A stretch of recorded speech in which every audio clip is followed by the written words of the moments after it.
dari kelompok kayak di record. Eh, Kami dari kelompok otot kelompok 1 ya akan mempresentasikan hasil diskusi kami yang semalaman kami kerjakan dan kami edit untuk dipresentasikan hari ini kepada kalian. Ya, itu untuk awalan. Jadi kelompok kami ada saya, terus Ganang. Oh, disuruh lihatin muka. Kelompok kami beranggotakan, nanti ntar dulu saya.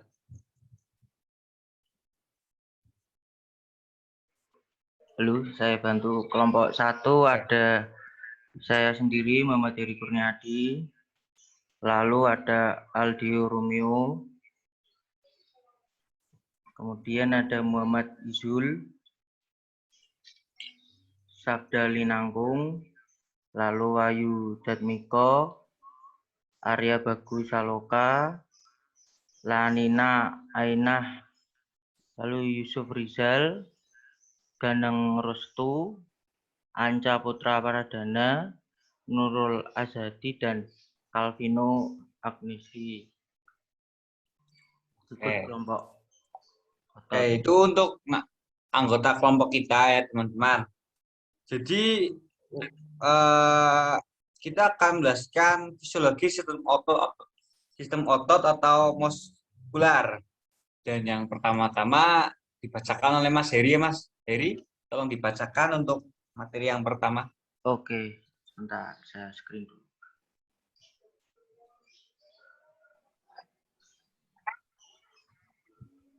Bagaimana teman-teman, terlihat atau tidak di Terlihat, Mas. Aman, Sudah. Mas. Aman. Oke. Bismillahirrahmanirrahim. Yang pertama, saya akan membacakan materi kelompok kami, sistem otot muskular. Sistem otot meliputi alat-alat tubuh dengan jalan kontraksi, memendek, dan relaksasi kembali seperti keadaan semula. Akan menimbulkan pergerakan tubuh secara keseluruhan atau sebagian. Lalu fungsi otot. Fungsi volunteer merupakan akibat kerja dari otot rangka. Yang pertama, mempertahankan sikap tubuh, yaitu terdiri dari duduk, berdiri, dan tidur.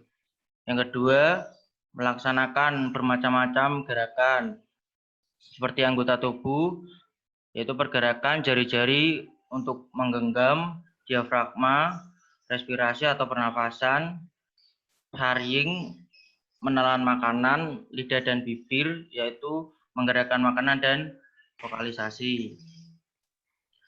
Terus lanjutan fungsi otot. Fungsi involunter tidak dipengaruhi kehendak akibat kerja otot, polos, dan otot jantung. Ini yang pertama. Propulsi atau dorongan. Substansi dalam bermacam-macam saluran, misalnya makanan yang berjalan sepanjang saluran pencernaan, darah yang berjalan di sepanjang pembuluh darah, sel telur yang berjalan di sepanjang saluran telur, dan yang terakhir sperma yang berjalan di sepanjang saluran mani. Yang kedua, ekspulsi, pengeluaran. Substansi yang tersimpan dalam kantung vesika, empedu, urin, dan feses. Yang ketiga, regulasi atau pengaturan. Diameter lubang, mengatur besar kecilnya pupil mata, ileus, lambung, rektum, dan anus. Selanjutnya akan dibacakan. Mas Heri dicukupkan. Boleh diteruskan oleh Mas Aldio. Mas Aldio? Halo? Bisa dilanjutkan? Bisa. Oke. Lanjutan fungsi involunter. Regulasi pengaturan diameter saluran, yaitu mengatur besar kecilnya pembuluh darah. Sel-sel darah sangat fleksibel sehingga sel-sel darah dapat merubah bentuk dengan segera pada saat sel darah tersebut masuk ke dalam pembuluh darah yang berbeda. Arteri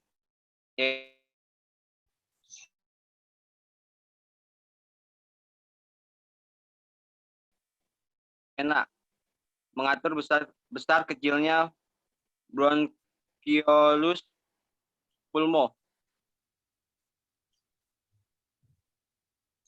Oke, untuk yang share screen bisa lanjutkan share-nya. Oke, terima kasih. Mas Aldio, bisa jelaskan lagi. Jenis-jenis otot. 1. Otot polos. Bentuk seperti gelendong, panjang, ramping, pipih, dan langsing. Setiap otot memiliki satu inti nukleus di tengah, center.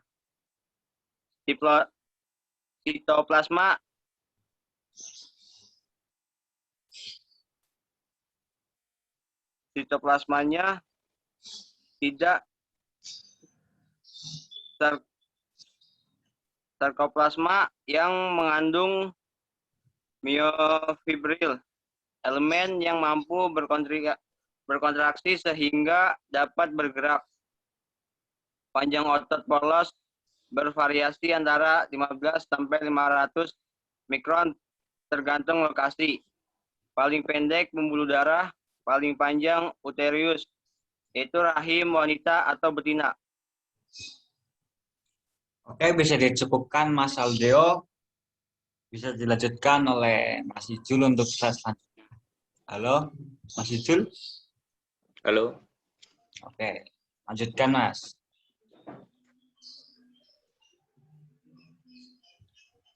Untuk yang share screen bisa Sebentar, Mas.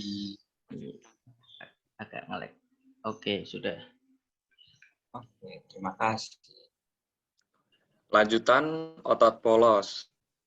Lokasi terdapat pada alat atau daerah organ berongga, yaitu pada saluran pencernaan makanan atau batang kerongkongan, esofagus, lambung, dan usus halus, usus kasar. Batang tenggorokan bronkus, pulmo, uterus atau rahim, kantung urin, kantung empedu, dan pembuluh darah. Inervasi atau persarapan, yaitu sangat mempengaruhi oleh sistem saraf otonom, bisa simpatis dan juga bisa parasimpatis. Untuk otot polos, dapat peningkatan kerja otot polos seperti gerak peristaltik dilakukan oleh saraf parasimpatis, sedangkan penghebatan kerja otot polos dilakukan oleh saraf simpatis. Aksi, yaitu kontraksi lambat, berlangsung lama, kadang-kadang ritmis.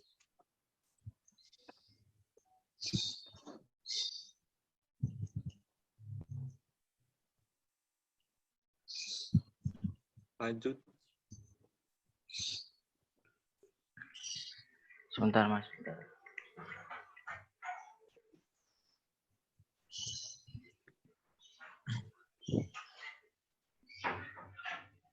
Dua, otot jantung. Bentuk beberapa serabut otot yang bercabang dan bersatu dengan serabut di sebelahnya, yaitu anastomosoma atau syncytium. Mempunyai garis gelap dan terang, tidak sejelas pada otot rangka. Intinya di tengah atau center. Pada interval tertentu, terdapat keping-keping interkalar. Pada interkalar disc terdapat jaringan Purkinje yang berfungsi mempercepat penghantaran impuls atau kecepatan 4 meter per detik. Lokasinya hanya ada di jantung. Inervasi yaitu sistem saraf otonom, aksi yaitu kontraksi otomatis atau ritmis.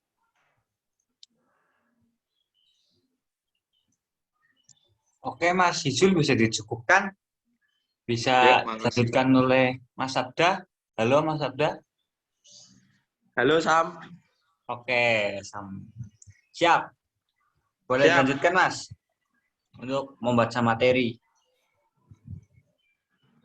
Lalu yang berikutnya ada lanjutan otot jantung, yaitu ada pertama otonom, bisa simpatis dan bisa parasimpatis. Yang kedua ada otot jantung, peningkatan denyut jantung sangat dipengaruhi oleh syaraf simpatis, sedangkan untuk pengurangan denyut jantung sangat dipengaruhi oleh syaraf parasimpatis. Lalu yang ketiga ada kerja syaraf otonom, baik simpatis maupun parasimpatis, kebalikan dari kerja otot polos. Next, share screen. Lanjutan jenis-jenis otot. Yang ketiga ada otot rangka, berarti sama dengan otot sadar, sama dengan otot lurik, dan sama dengan otot seran lintang. Bentuknya terdapat banyak serabut, intinya terletak di tepi atau pinggir. Terdapat garis gelap dan terang yang sangat jelas. Panjang otot rangka bervariasi antara 1 sampai 40 mm, sedangkan tebalnya antara 10 sampai 100 mikron. Setiap serabut otot rangka dilapisi oleh sarkolema. Di dalam sarkolema terdapat miofibril, elemen yang dapat berkontraksi. Serabut otot yang masing-masing dilapisi sarkolema berkelompok membentuk 15-30 serabut otot dan dilapisi fasciculus. Masing-masing fasciculus dilapisi oleh jaringan ikat perimysium. Jaringan ikat yang meliputi serabut otot rangka disebut endomysium. Terima kasih Mas Arya. Oke, sama-sama, Mas Sabda. Untuk Mas Adi Tegar, boleh dibacakan, Mas? Lanjutkan. Halo, Mas Adi. Halo. Oke, boleh dibacakan, Mas. Lanjut step selanjutnya. Siap. Untuk lanjutan otot rangka, yang pertama yaitu lokasi. Semua otot yang melekat pada tulang, otot lidah, langit-langit atau platinum, paring, ujung esofagus. Yang kedua, inervasi. Sistem saraf kraniospinal bekerja menurut kehendak individu. Yang ketiga yaitu aksi. Kontraksi cepat berlangsung sebentar. Lanjut untuk sifat-sifat otot atau global.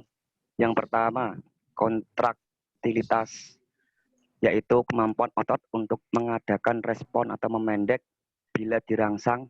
Otot polos 1/6 kali, otot rangka 1/10 kali. Yang kedua, ekstensibilitas sama dengan distensibilitas, yaitu kemampuan otot untuk memanjang bila otot ditarik atau ada gaya yang bekerja pada otot tersebut. Bila otot rangka diberi beban, uterus berisi fetus.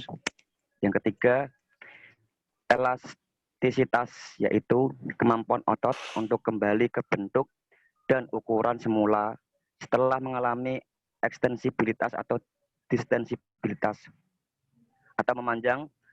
Kontraktilitas, memendek. Yang keempat, iritabilitas sama dengan eksitabilitas, yaitu kemampuan otot untuk mengadakan respon bila dirangsang. Terima kasih, Mas. Oke, terima kasih juga untuk Mas Adi. Lanjutkan untuk Wahyu Jatmiko. Halo. Halo, Ya, Wahyu. saya Oke. lanjutkan.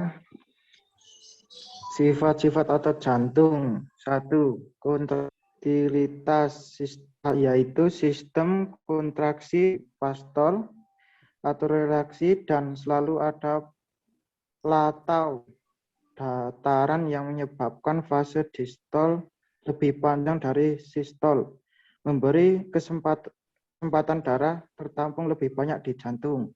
2. Konduktivitas, yaitu tulisan impus sinantrionadus antrium atriventricular nodus ventricle HIS dengan Purkinje 3 otomatis dan ritmis, yaitu secara otomatis dan ritmis lanjut kecuali ada gangguan. Selanjutnya, untuk Mas Heri bisa di slide selanjutnya.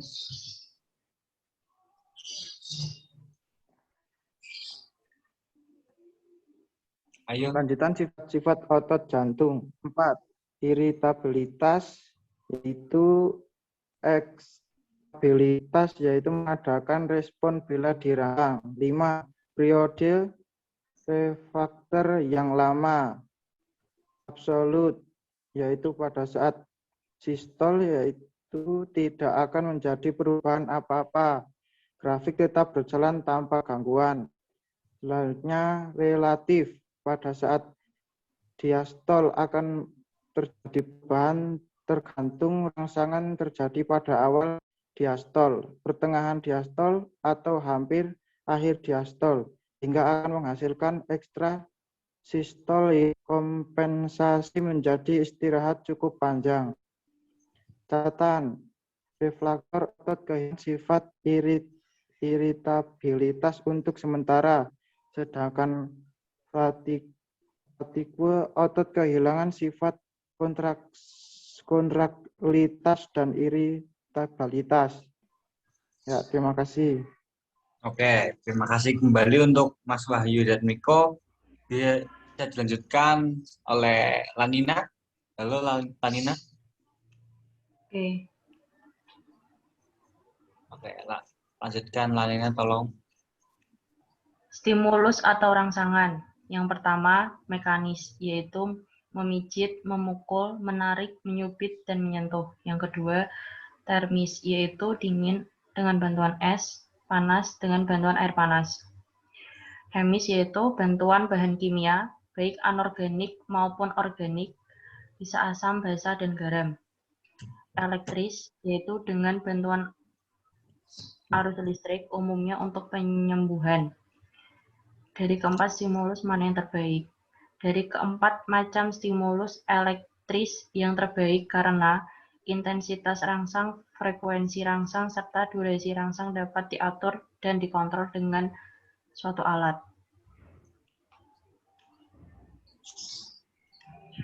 Selanjutnya, intensitas atau kuat rangsang. Yang pertama, subminimal atau subliminal atau threshold, yaitu di bawah ambang, rangsang terkecil yang belum mampu menimbulkan respon. Yang kedua, minimal atau liminal atau threshold atau ambang, yaitu rangsang terkecil yang mampu menimbulkan respon. Yang ketiga, submaksimal, yaitu rangsang dengan intensitas minimal sampai maksimal. Yang keempat, maksimal, yaitu rangsangan dengan intensitas terbesar atau maksimal dan hasil responnya maksimal. Yang kelima, supramaksimal, yaitu belum selesai tadi. Yang kelima, supramaksimal, yaitu rangsang dengan intensitas lebih besar dari maksimal, tetapi respon yang dihasilkan sama dengan maksimal. Oke. Sudah, Lanina? Sudah. Oke. Selanjutnya boleh dibacakan Yusuf Richard. Ya, lanjut. All or non law atau hukum semua atau tidak sama sekali, yaitu untuk otot polos dan otot jantung. Untuk otot rangka tidak berlaku karena otot rangka terdiri dari banyak serabut. Contohnya, misal dengan intensitas 1 mV yang dapat berkontraksi hanya 1-2 serabut otot. Kalau intensitas dinaikkan 2 mV, yang dapat berkontraksi antara 3 sampai 4 serabut otot. Kalau intensitas dinaikkan menjadi 5 volt, yang dapat berkontraksi antara 9 sampai 10 serabut otot. Sedangkan bila intensitas dinaikkan sampai 10 volt, yang dapat berkontraksi 9 sampai 20 serabut otot. Dan jika intensitas dinaikkan sampai maksimal, maka semua serabut otot sudah berkontraksi seluruhnya. Untuk satu serabut otot berlaku hukum ini, tetapi untuk keseluruhannya tidak berlaku hukum ini. Selanjutnya,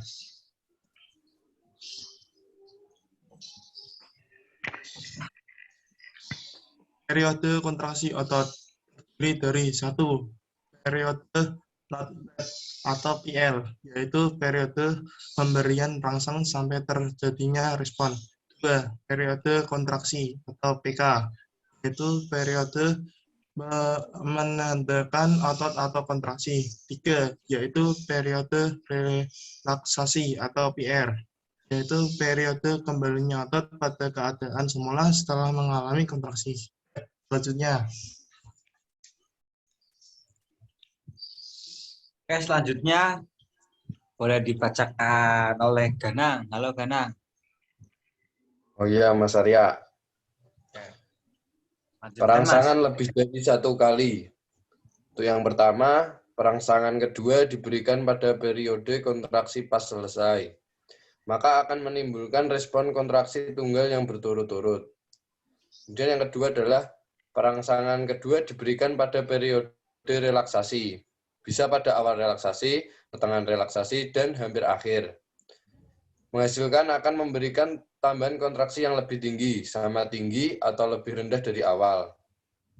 Untuk yang ketiga adalah perangsangan kedua diberikan segera pada saat periode laten. Tidak akan memberikan respon apa-apa, artinya grafik seperti biasa atau umumnya. Next. Untuk yang keempat adalah perangsangan kedua dan seterusnya masih menghasilkan periode relaksasi. Tetanus incomplete atau tetanus tidak sempurna, tunggal. Untuk yang kelima adalah perangsangan kedua dan seterusnya lebih dari 30 kali. Masih terlihat adanya periode relaksasi. Tetanus incomplete, tetanus tidak sempurna, tapi jamak. Untuk yang keenam adalah perangsangan kedua dan seterusnya lebih dari 50 kali dan tidak terlihat lagi periode relaksasi. Yang berarti itu adalah tetanus komplit, tetanus sempurna, dan jamak. Oke, terima kasih Mas Ganang. Untuk selanjutnya bisa dibaca oleh Mas Ansa. Halo Ansa. Yuk, siap-siap. Oke, lanjutkan Mas. Perubahan-perubahan selama kontraksi otot. Yang pertama, perubahan bentuk. Yang kedua ada perubahan kimia. Yang ketiga ada perubahan panas. Dan yang terakhir ada perubahan listrik. Lanjut Mas. Perubahan bentuk. Pada saat terjadi kontraksi, otot menjadi pendek dan gemuk, tetapi tidak mengalami perubahan volume. Yang selanjutnya terjadi perubahan bentuk dari protein. Menurut Shizen Georgi, perubahan ini karena adanya protein dalam otot menuju tomiosin dan terurai menjadi aktin dan miosin dan berlanjut ke aktin mengalami torsi atau perputaran. Ansa. Asadi, halo. Halo. Bacakan Mas. Perubahan kimia. Pada saat istirahat, komposisi otot sebagai berikut. Air 75%, protein 20%, glikogen 1%, fosfokreatin 0,3%, asam laktat 0,5%, heksosa fosfat 0,05%. Pada saat kontraksi, fosfat an dan asam laktat meningkat jumlahnya. Fosfat or dan glikogen menurun jumlahnya. Oksigen banyak digunakan. H2O dan CO2 banyak dihasilkan. Untuk proses di atas sangat dibutuhkan energi. Maka untuk kontraksi otot ada 4 macam, yaitu, yuk next. 1. ATP, adenosin trifosfat. Adenosin difosfat, energi yang dihasilkan untuk kontraksi. 2. Fosfokreatin, asam fosfat, tambah kreatin, energi yang dihasilkan untuk resintesis ATP. 3. Glikogen, asam laktat, energi yang dihasilkan untuk resintesis fosfokreatin. 4. 1/5 asam laktat plus O2, yaitu H2O plus CO2, energi yang dihasilkan untuk mengubah 1/4 asam laktat menjadi glikogen. Terima kasih Mas Arya. Oke. Untuk selanjutnya bisa dibacakan oleh Calvino. Halo Calvino. Selamat pagi Arya. Oke, bacakan Mas. Siap. Perubahan panas. Dari seluruh energi yang digunakan untuk kontraksi hanya 20%. Untuk kerja dan selebihnya hilang dalam bentuk panas. Panas yang timbul dapat digunakan untuk mempertahankan suhu tubuh. Sehingga pada suhu yang dingin, produksi panas dapat ditingkatkan melalui pergerakan otot. Next. Perubahan listrik. Bila otot berkontraksi, terjadi perubahan listrik, sehingga timbul arus aksi yang mengalir dari daerah positif ke daerah negatif. Daerah aktif relatif lebih negatif dibandingkan dengan daerah non-aktif positif. Bila mengalami istirahat, maka tidak akan timbul arus aksi. Istilah tersebut dapat dikatakan sebagai polarisasi, depolarisasi, dan repolarisasi. Sekian Mas Arya. Saya kembali ke moderator. Untuk slide selanjutnya bisa dibacakan oleh saya. Polarisasi, depolarisasi, repolarisasi. Yang pertama, polarisasi dalam keadaan istirahat. Dan selanjutnya artinya otot bagian luar bermuatan positif, bagian dalam bermuatan negatif. Yang kedua, bila salah satu bagian dirangsang, maka akan terjadi perubahan muatan dari yang positif menjadi negatif dan muatan negatif menjadi positif. Selanjutnya, atau artinya bagian yang dirangsang, bagian luar bermuatan negatif, bagian dalam bermuatan positif. Antara bagian yang dirangsang sudah terjadi perubahan muatan disebut depolarisasi. Dengan bagian yang tidak dirangsang ada perbedaan muatan. Perbedaan ini, Mas, slide. Oke. Perbedaan tersebut akan mengalami arus listrik spektrum yang akan menyebabkan depolarisasi pada daerah sebelahnya. Dan ini akan berlanjut sampai impuls selesai secara keseluruhan. Pada saat depolarisasi jalan ke daerah sebelahnya, maka pada awal perangsangan akan kembali ke muatan semula.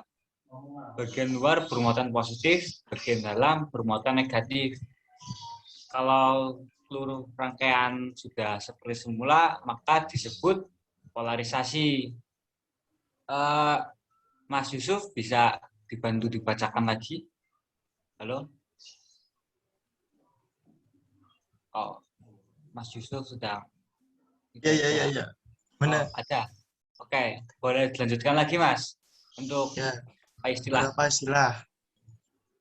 FP atau rangsangan yang berulang dengan intensitas kuat.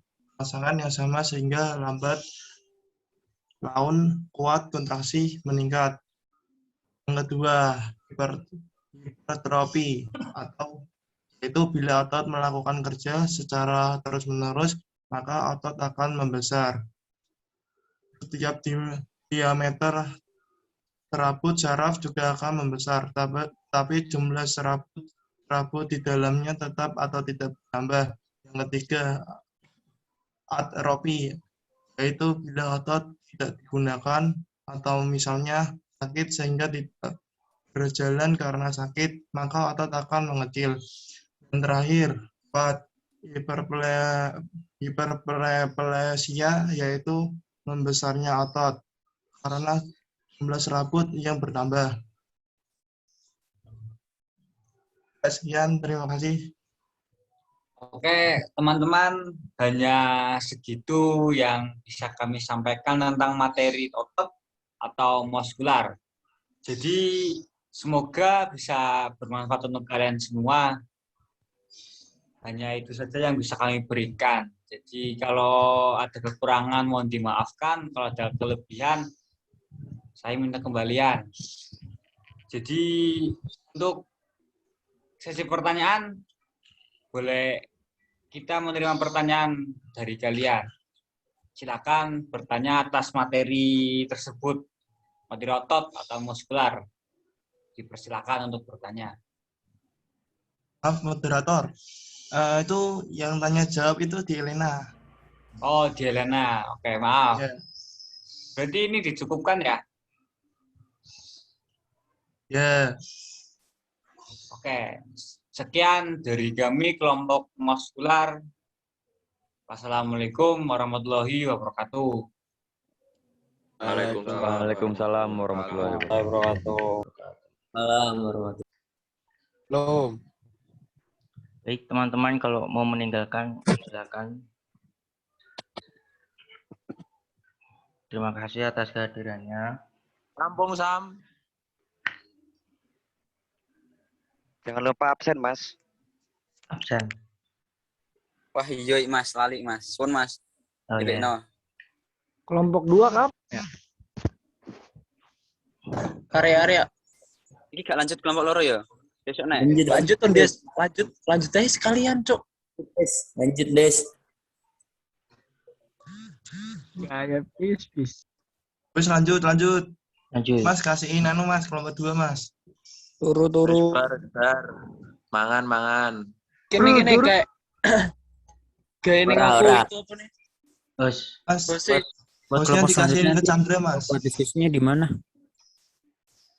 siapa nih namanya yang host? Yang host siapa? Rizky Nurdin Chandra, Mas. Rizky Nurdin Chandra. Rizky Nurdin Chandra. Nurdin Bapak kau, Cuk. Sudah ya, Mas. Kelompok selanjutnya nanti buat diskusinya di area-nya di mana ya? Kayak kini wae. Mas Rizky Nurdin Chandra sudah saya kasih ke host. Mas Heri. Oh iya, Mas. Ya. Makasih. Itu rekamannya kelompok kita di stop, Mas. Nanti biar diganti kelompok 2. Siap.